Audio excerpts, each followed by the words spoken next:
रामू एक बहुत ईमानदार और मेहनती युवक था। वो बहुत हंसमुख और मधुर स्वभाव का व्यक्ति था। एक दिन रामू एक किराने की दुकान पर गया। वहां सिक्का डालने वाला सार्वजनिक फोन लगा था। रामू ने सिक्का डाला और एक नंबर डायल किया। ट्रिंग ट्रिंग ट्रिंग ट्रिंग, किसी ने फोन उठाया। रामू बोला, हेलो सर, नमस्ते। मैंने सुना था कि आपको एक ड्राइवर की आवश्यकता है। मैं भी एक ड्राइवर हूँ। क्या आप मुझे अपने यहाँ ड्राइवर की नौकरी देंगे?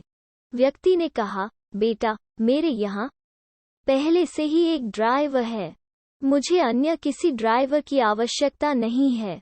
रामू ने कहा, सर, मैं एक अच्छा ड्राइवर होने के साथ साथ एक ईमानदार इंसान भी हूँ। आपके यहाँ जो ड्राइवर है, मैं उससे भी कम तनख्वाह काम करने को तैयार हूँ। बेटा, जो ड्राइवर मेरे यहाँ काम करता है, मैं उसके काम से खुश हूँ। बात पैसों की नहीं है। हम जैसा ड्राइवर चाहते हैं वैसा हमारे पास है और हमें किसी अन्य ड्राइवर की जरूरत नहीं है, व्यक्ति ने समझाया।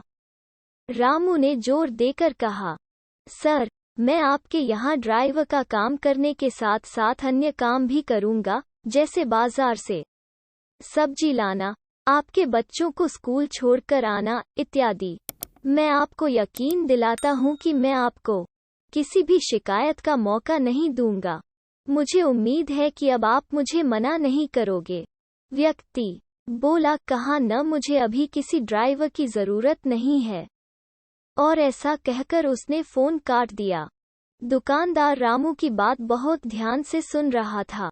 उसने रामू से कहा, मेरा बेटा शहर में रहता है, उसे एक अच्छे ड्राइवर की जरूरत है। अगर तुम कहो तो मैं तुम्हें नौकरी दिलवा सकता हूँ।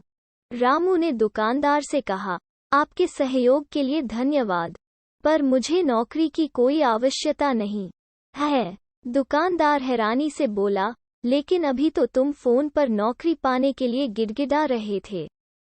अब क्या हुआ? अब जब मैं तुम्हें घर बैठे ही नौकरी दिलवा रहा हूँ तो तुम मुझे नखरे दिखा रहे हो। भलाई का जमाना ही नहीं रहा। रामू ने बड़ी विनम्रता के साथ कहा, आप मुझे गलत न समझिएगा। मुझे काम की कोई जरूरत नहीं है। दरअसल सच बात तो यह है कि मैं अपने ही काम की परीक्षा ले रहा था। उस व्यक्ति के यहाँ काम करने वाला ड्राइवर और कोई नहीं, वो मैं ही हूँ। वीडियो देखने के लिए धन्यवाद। प्लीज हमारे चैनल को सब्सक्राइब कीजिए। प्लीज।